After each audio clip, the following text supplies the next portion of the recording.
নরসিংদী পৌরসভা প্রতিষ্ঠিত হয় ১৯৭২ সালে। পরে পৌরসভাটি প্রথম শ্রেণীতে উন্নীত হলেও বাড়েনি নাগরিক সেবার মান।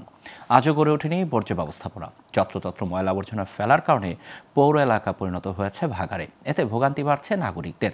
পৌরবাসীর দাবি, পৌর শহরে শিগগির বর্জ্য ব্যবস্থাপনার উদ্যোগ গ্রহণ। নরসিংদী প্রতিনিধি মোহাম্মদ শফিকুল ইসলাম মতির পাঠানো তথ্যচিত্রে ডেস্ক রিপোর্ট।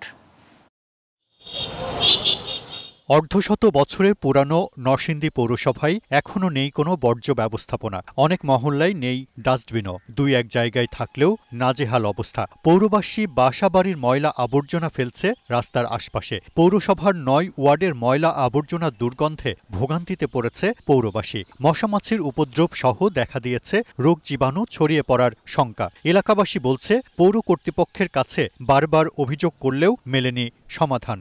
বছর দুয়েক ভালোই আছিল, পরে এটা খালি ময়লা ফালাইতে এটা ডাস্টবিন বানাই লাইছে। নদীর সাইডে আবর্জনা ময়লা ফালাইয়া এই অবস্থা করছে, দুর্গন্ধ লেগা আপনার রাস্তা দিয়ে হাঁটা যায় না। আপনার মহল্লার ভিতরেও আপনার পুরসভা কিনো ঝাড়ু দেয় না, পরিষ্কার করে না। এই যারা ময়লা ফালাইছে আবার আগুন লাগাই দেয় আপনার এই দুয়ার কারণে, গাড়ি এসব কিছু দেওয়া যায় নাইলে আবার এই দুর্গন্ধের কারণে দেওয়া যায় না। এই দুয়ার কারণে আপনার টাকার মিশু অ্যাক্সিডেন্ট, দুইটা লোক লগে লগে মারা গেছে। নাকে দুরা গাড়ি চলতেও আবার এই দুয়ায় কিছু দেওয়া যায় না, এক গাড়ি আর গাড়ি মারা দেয়। মাসে কানি আগে এক পুন্ডার ওলা মারা গেছে, ময়লা ফালাইছে দে, খাবার টাবার বুঝিনি ফিসলাইয়া স্লিপ পেটিয়া আপনি টাকের তলে গেছে গা। পৌরবাসীর এই সমস্যা অনেক পুরনো উল্লেখ করে স্থায়ীভাবে সমাধানের আশ্বাস দিলেন এই কর্মকর্তা। সাম্প্রতিক সময়ে কিছু কিছু জায়গা থেকে আমরা এই অভিযোগটা পাচ্ছি যে তারা যথাসময়ে বর্জ্যটা কালেকশন করছে না, বা বর্জ্য বাসাবাড়ি থেকে যে বিষয়টা থাকে সেটা ক্ষেত্রে কিছুটা ঘাটতি দেখা দিচ্ছে।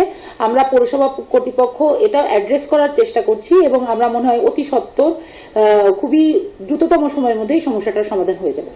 নরসিংদী পৌরসভায় ২ লাখের বেশি মানুষের বসবাস। এই শহরে গড়ে প্রতিদিন তৈরি হচ্ছে ৫ টনের বেশি বর্জ্য। Global television news desk.